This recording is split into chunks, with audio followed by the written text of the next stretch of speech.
Bismillahirrahmanirrahim.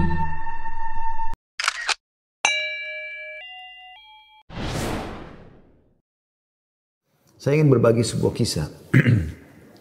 Menukil sebuah kisah seseorang dari orang-orang kisah klasik dulu tentunya. Dia sangat susah sekali hidupnya. Dan saking susahnya sampai dia bilang, saya cuma hidup dari pendapatan harian saya. Dia bilang satu waktu, saya keluar, ingin mencari rezeki. Pada hari itu betul-betul tidak ada sumber rezeki. Kenapa yang saya dapat hari itu yang dipakai makan gitu.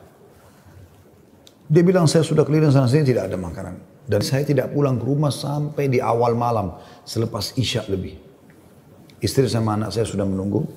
Kemudian saya pun pulang ke rumah. Begitu pulang ke rumah, dibuka pintu, disambutlah oleh anak dan istri. Dengan harapan selain menemui saya juga mereka berharap bisa ada makanan dan minuman seperti biasa.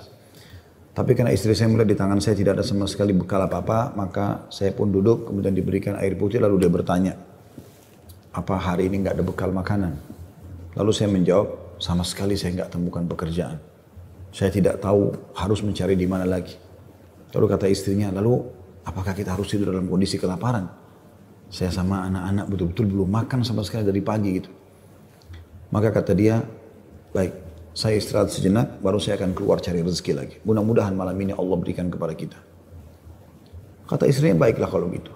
Subhanallah, tanpa mengenal letih, laki-laki yang soleh ini dia keluar dari rumahnya. Dan waktu dia keluar, sudah masuk, kalau kita sekarang jam 12 malam. Zaman dulu, belum ada lampu kayak kita sekarang. Mungkin di jam 10 malam aja kalau kita sekarang itu sudah, zaman dulu orang sudah tidur semua. Gelap. Maka dia pun jalan, dia tidak tahu mau kemana sambil dia berdoa kepada Allah SWT. Ya Allah, kemana langkah kakiku ini? Aku sendiri belum makan seharian, anak istriku juga belum makan. Berikanlah kami rezeki. Sambil berjalan, dia bilang mata saya tiba-tiba melihat sebuah masjid. Di sekitar rumahnya, tidak jauh dari rumahnya. Gelap, nggak ada lampu kan. Zaman dulu belum ada lampu, orang pakai sumbu, pakai minyak, dinyalakan, kemudian baru terang. Itu pun sangat kecil penerangannya sebagaimana kita tahu kalau pakai sumbu. Maka dia coba nyalakan api, menyala, kemudian dia wudhu, dia sholat. Dia tidak tahu harus buat apa lagi. Mulai ada sholat, habis sholat dia berdoa kepada Allah Subhanahu Wa Taala supaya dimudahkan, dikasih rezeki, dikasih segala macam, dan dikeluarkan dari masalah kemiskinan ini.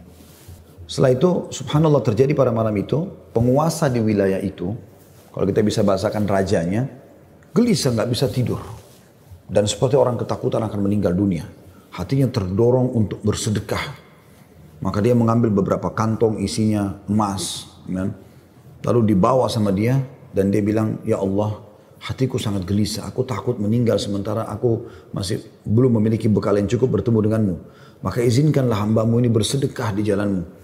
Dia bawa berapa banyak karung yang dia bisa bawa, karung-karung kecil, bungkusan emas semuanya.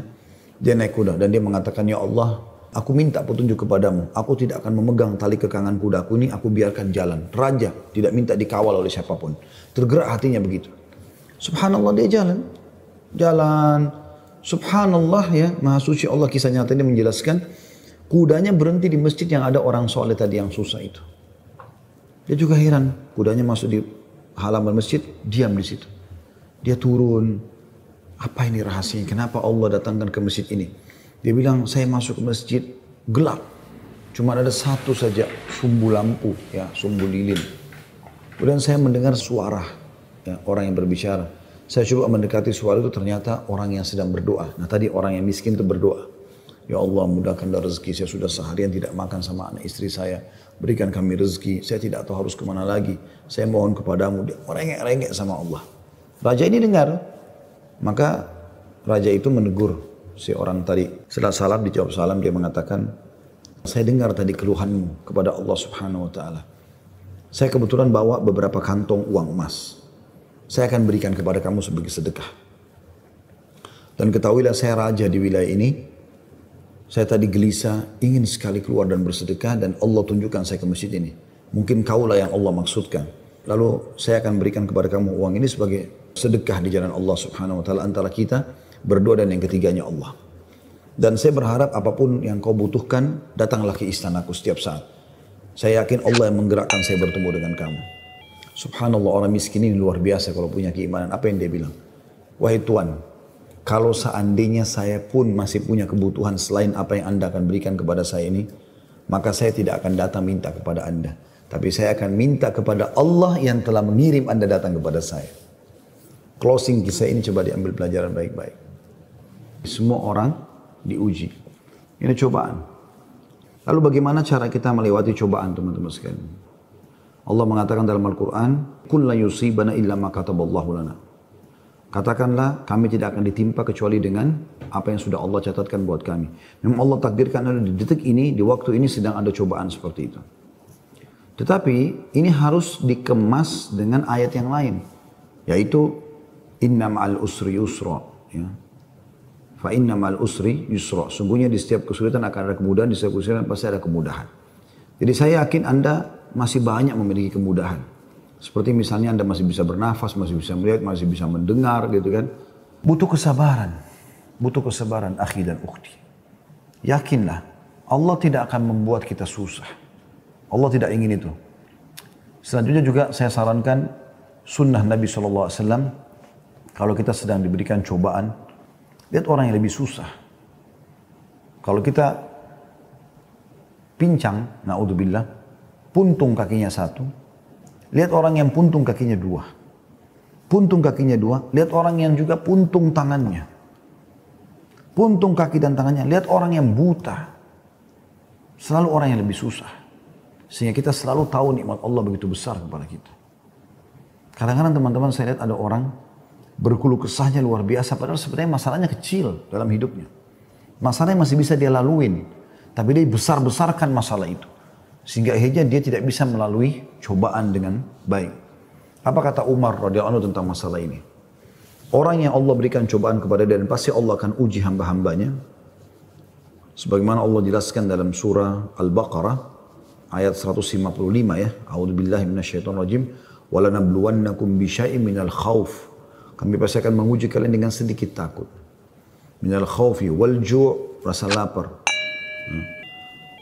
Wa naqsi minal amwali wal anfusi wath thamarat, dan kekurangan jiwa. Yang orang kita cintai meninggal, harta juga kurang, hasil panen juga kurang, pekerjaan tidak ada, di PHK. Wa basyirus sabirin, dan sampaikan berita kepada orang-orang yang sabar. Siapa mereka ya Allah? 156-nya. Alladzina idza asabathum musibatun qalu inna lillahi wa inna ilaihi raji'un. Mereka yang kalau ditimpa musibah mereka mengatakan kami milik Allah, kami akan kembali kepada Allah. Lalu Allah bilang apa? Ulaika, mereka lah. Alaihim salawatu min rabbihim wa rahmah. Mereka akan dapat ya jalan keluar dan rezeki dari Tuhan mereka. Wa ulaika humul muflihun, dan mereka adalah orang-orang yang beruntung, gitu kan? Jadi sini teman-teman sekalian, Anda sabar dalam melaluinya dan lihat orang yang lebih berat. Insya Allah akan ada jalan keluar. Tidak mungkin tidak. Yang penting teman-teman, di saat kita lagi genting, terus bergerak. Terus berusaha, terus ikhtiar. Terus berdoa kepada Allah SWT. Saling dukung-menukung, jangan saling menyalahkan. Semoga Allah SWT memberikan kita semua jalan keluar yang terbaik. Ya.